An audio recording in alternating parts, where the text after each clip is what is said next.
নামাজ পড়ার সময় মেয়েদের পা কি ঢাকতেই হবে? পা বের হলে কি সমস্যা আছে? তানিম সুলতান আপনি জানতে চেয়েছেন ছেলে সন্তানের নাম আব্দুল্লাহ আনাস রাখা হয়েছে, সঠিক কিনা? ইয়াসমিন আপনি জানতে চেয়েছেন আমি আমার স্বামীর দ্বিতীয় স্ত্রী, তার প্রথম স্ত্রী তালাকপ্রাপ্ত, কিন্তু সে অনায়াসে আমার শ্বশুর বাড়ি আসে। আমার স্বামী এক্ষেত্রে কি করবে? আর ইসলাম অনুযায়ী আমার অধিকার ও মর্যাদা কি?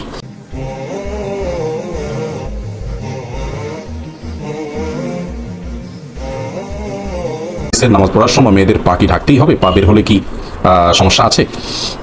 দেখুন জাহান রেমি, সরি বোন, আপনি যে প্রশ্ন করেছেন প্রশ্নের উত্তর আমরা এর আগে বারবার বলেছি এবং আমাদের পক্ষ থেকে একটা অঙ্গীকার ছিল এই বিষয়ে স্বতন্ত্র ভিডিও ক্লিপ করা। এখন আমরা সুযোগ করতে পারিনি, আমাদের কাজের তালিকায় অন্তর্ভুক্ত আছে। ইনশাআল্লাহ আমরা যখন সিরিয়ালে আসবে ইনশাআল্লাহ বিষয়ে আমরা স্বতন্ত্র ভিডিও ক্লিপের মাধ্যমে আপনাদেরকে জানাবো। তবে মৌলিকভাবে জানিয়ে রাখি যে বিষয়ে ওলামায়ে কেরামের দুটি মত রয়েছে প্রসিদ্ধ।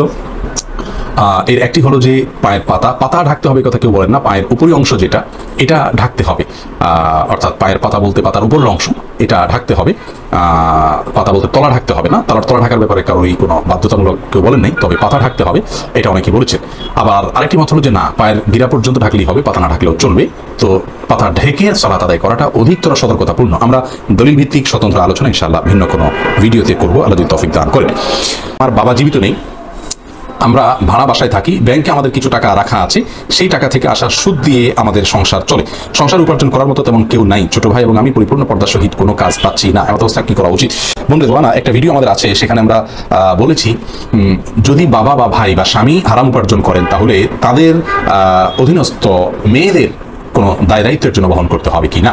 তো এই বিষয়ে আমরা সে ভিডিওতে বিস্তারিত বলেছি। এখানে আপনাকে সংক্ষেপে এটুকু বলবো যে হালাল উপার্জন আপনারা ভাই বোন দুজনের একজনও খুঁজে পাচ্ছেন না, এই বিষয়টি আমার মনে হয় গ্রহণযোগ্য নয়। আপনাদের যদি পেটে প্রচন্ড ক্ষুধা থাকতো এবং হাতে কোনো প্রকার খাবার না থাকতো তাহলে সেক্ষেত্রে আপনারা কিভাবে খাবারের জন্য চেষ্টা করতেন, ঠিক সেইভাবে যদি আপনারা চেষ্টা করেন আমার বিশ্বাস ইনশাআল্লাহ বিসমিল্লাহ ব্যবস্থা একটা হয়েই যাবে। আল্লাহ তাআলা আপনাদের বিষয়টাকে সহজ করে দিন। তবে যদি সত্যি কোনো উপায় না থাকে তাহলে বিকল্প পাওয়ার আগ পর্যন্ত এটি আপনাদের জন্য হারাম হবে না ইনশাআল্লাহ। ইয়াসমিন আপনি জানতে চেয়েছেন আমি আমার স্বামীর দ্বিতীয় স্ত্রী, তার প্রথম স্ত্রী তালাকপ্রাপ্ত, কিন্তু সে অনায়াসে আমার শ্বশুর বাড়ি আসে। আমার স্বামী এক্ষেত্রে কি করবে? আর ইসলাম অনুযায়ী আমার অধিকার ও মর্যাদা কি?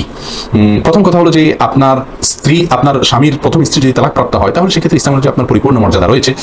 আর আপনার স্বামীর প্রথম স্ত্রী তিনি যদি আপনার শ্বশুর বাড়িতে আসেন তাহলে সেক্ষেত্রে আশাতে কোনো দোষের বিষয় না, যদি তিনি পর্দার সাথে এসে সবার সাথে দেখা সাক্ষাৎ করে যান। আপনার স্বামীর সাথে তো পর্দা মেনটেন করতে হবে, যদি বিশেষ কোনো প্রয়োজনে আসেন তাহলে আপনি সেটাকে ভালোভাবে দেখা উচিত।